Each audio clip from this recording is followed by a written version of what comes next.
A new report detailing why a San Diego Port Commissioner was censured for misconduct and then removed from her position as vice chair was just released to the public. CBS 8's Kelly Hessedall joins us live from the Port of San Diego with what she's learned today. Kelly.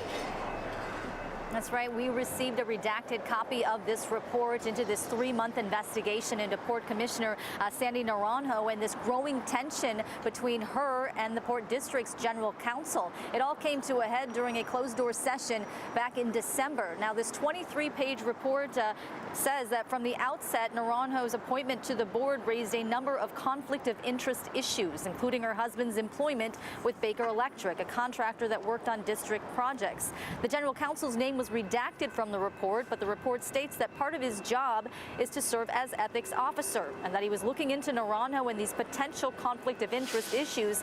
He said she was not only resistant to providing full disclosure, but that she raised concerns that he was discriminating against her based on her protected characteristics as a self-described queer Latina female. So in December, during a closed-door session to discuss the General Counsel's performance evaluation, Naranjo confronted him in front of the board about his involvement with the former Port of LA commissioner whose company had been sued for fraud. Now, things got heated. One commissioner interjected to interrupt Naranjo's interrogation by exclaiming, "Enough. This kind of inquisition is not appropriate." Fast forward to the meeting this week, a number of people spoke out on Naranjo's behalf, but in the end, she was censured for misconduct in a unanimous vote by the board. Now, I spoke to legal analyst Dan Eaton about this report. He says the last sentence of it summarizes the investigator's final conclusion, which is Naranjo seems to have a pattern of attacking those she perceives as her adversaries. I asked, do you foresee any legal issues going forward? And here's what he told me. It's not clear what happens legally on her end from this point forward. One thing is very clear is that the investigation raises a lot of very interesting issues, and interesting issues have a way ultimately of finding their way into court in one way or another.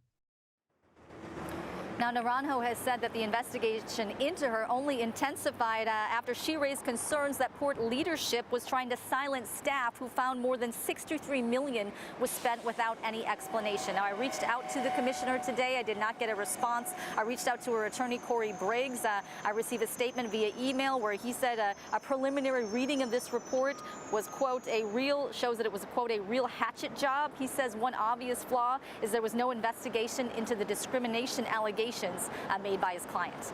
Carlo and Heather. Yeah, Kelly, what happens next now that we're at this point? Well, for right now, I mean, the board cannot remove her from office. That can only happen by the National City Council because she represents them. So they are meeting in a closed-door session right now. I asked the mayor today if he would comment on this report. He declined to comment. I did talk to Councilmember Ditas Yamane, who called the report disappointing, and she said she felt blindsided. However, today no action will be taken. If they were to try and remove her, that would happen at a later date. We'll keep our eyes on the council for what happens next. Kelly Hessedall reporting live. Thanks, Kelly.